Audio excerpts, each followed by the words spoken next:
Jde do vany. Jdu do vany, jo. Já jsem něco Teresce přinesla. Je to naprostá pecka. Ona to ještě neskoušela. Neví, co to je. Ale já jsem si to tak zamilovala, že jsem... Ale Alenka mi to holky, já chci autenticky. S takovou peckou. No, já jsem řekla, pojď, jdeme tady nahoru. Jdeme do vany. Kdybyste viděli, jak ona to vyto.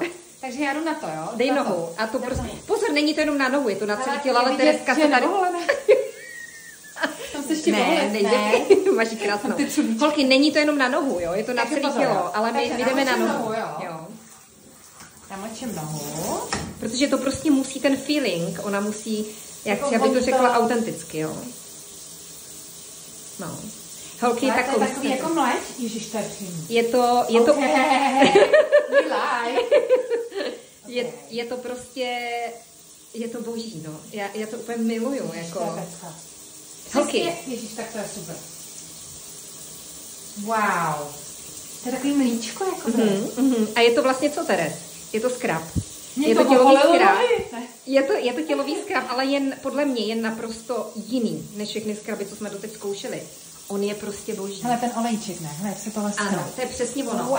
Ano, se ti leskne. Ježiš, já si chci celý tělo, natočíme celý tělo. Ale ono, to až po 10. Jo. Ale teď si to spláchni a řekni, jakou máš tu kůži. Ale jak ta voda potom ani nechcela, jak to... Podívej, jak lizí ta voda. Jestli máte vysušenou kůži, trpíte na to, že se vám vysušuje. To je jak přesně jako kdybyste si opravdu naolejovali to tělo a není potřeba už tak potom. To je pecka. Tak to je naprostá pecka. Takže to ještě seču. Tak já se budu dívat na hračky. Se dívej na ty hračky tady. Než to sečeš. A teď řekni, jaký pocit máš potom, jestli máš pocit, že bys potřebovala ještě...